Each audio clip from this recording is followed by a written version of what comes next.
Hey, congratulations on The Available Wife. Thank you so much. I appreciate it. So how proud of you that this is premiering at the American Black Film Festival? Extremely proud. Extremely proud. Last year we won the ABFF for Best Feature for my movie All In. So to be back in the festival is like, whoa. So we are elated over here. Wow. That is awesome to hear. So how did you come up with the story for The Available Wife?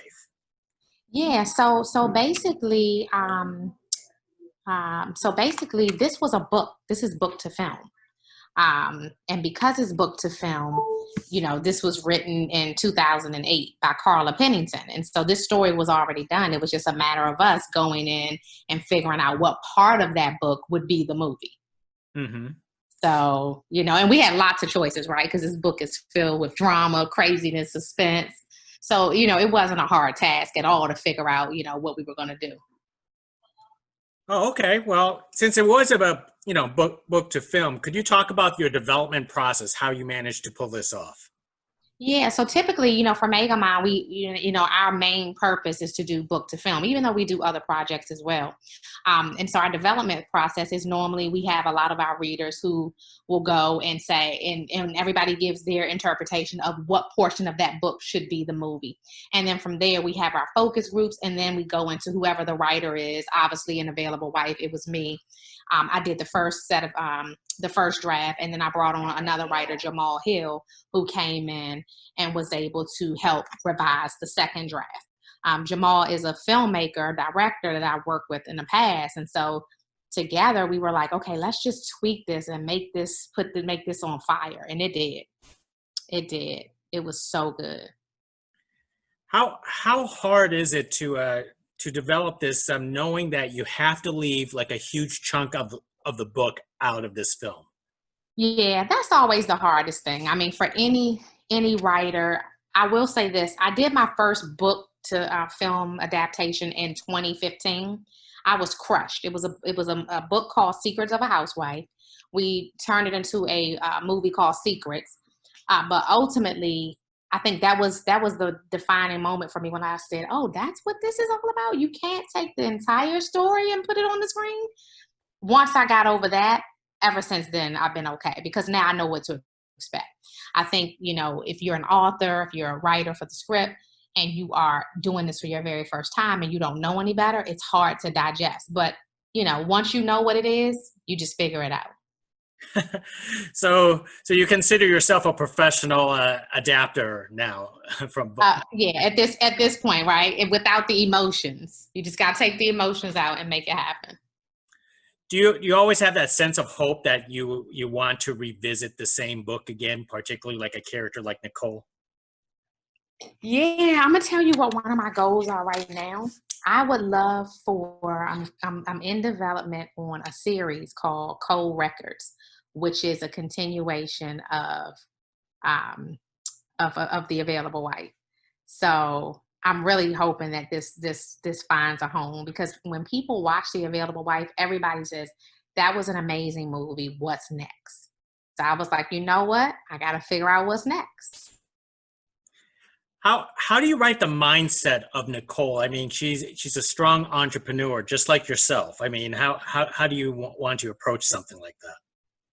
Yeah, I think. Well, again, we had our basis for her from the book, right? And so, to be honest, we had to tone Nicole down.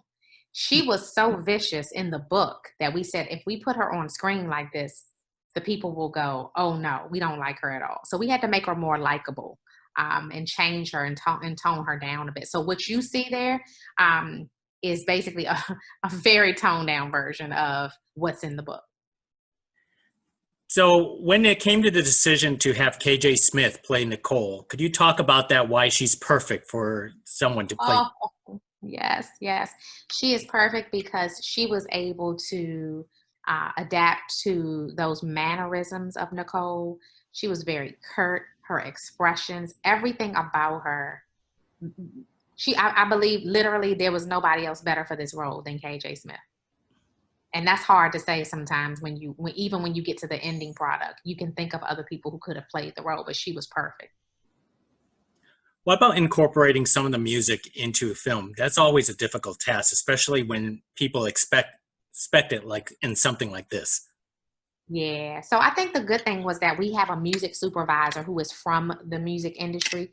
He has relationships with some of the songwriters and R&B individuals who were actually attached to the film. So you saw Genuine in the film. You saw Raheem Devon. So we didn't just go out and just try to get music that really wasn't associated with the brand of Cole Records. We made sure that we were able to grab that music that people would say, okay, this sounds like the music that she is talking about, and then even with Terrell Hill and the music that I thought that was phenomenal that he was able to do his own rap songs. So it was perfect.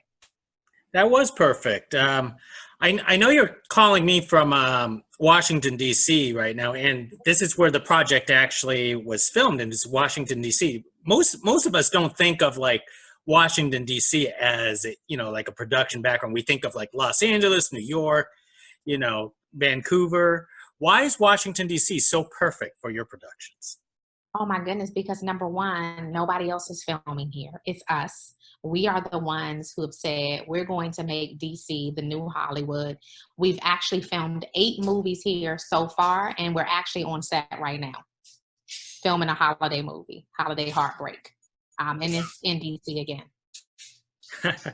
Now, you mentioned before that you had you worked with Jamal Hill before. What about his style that was perfect for The Available Wife? Oh yeah.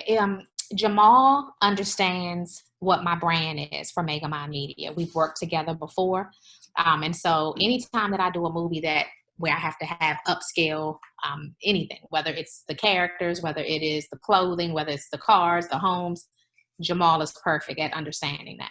So I knew the moment that I told him we were going to kill it. Absolutely. And I do have to give kudos to you for being Black and being female as a Black female filmmaker in the industry, which is, is a trend that everyone's trying to change today. Could you talk about being a Black female? Oh, wait a minute, did it freeze? The video kind of freeze, yeah. Did it freeze?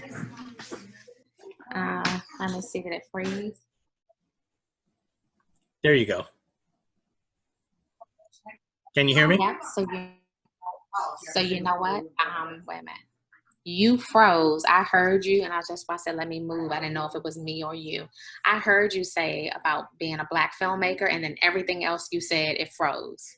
Okay. Let me repeat the question. Basically, I was admiring the fact that you're Black and female and combining both as Black female filmmaker, which is a trend that's trying to change in this industry today. Could you talk about being that person?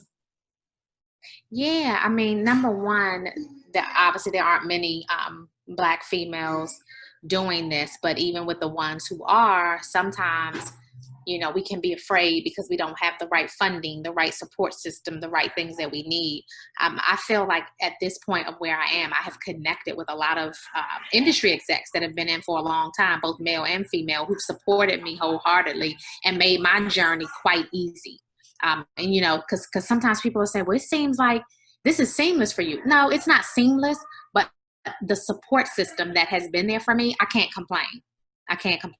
And I've just come in at a really good time. I made my first movie in 2015 in November. This November of 2020, I'll have 8 movies under my belt. That's not normal for when you're just starting out and really don't know what you're doing.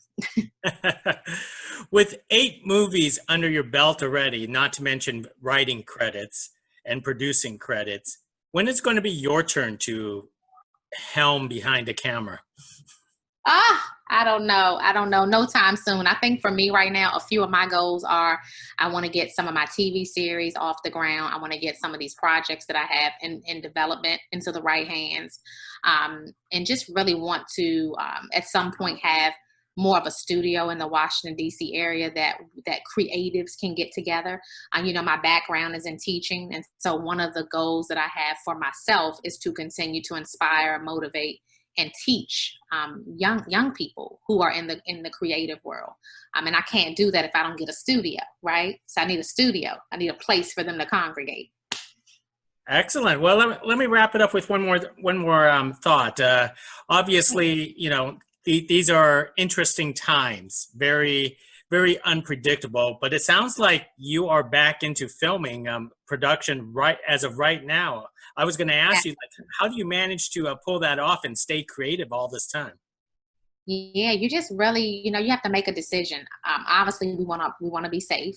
If you can figure out how to keep your cast safe, and bring people to town, keep them working, because people want to work. Keep them working, make good content. We gotta let go of the fear.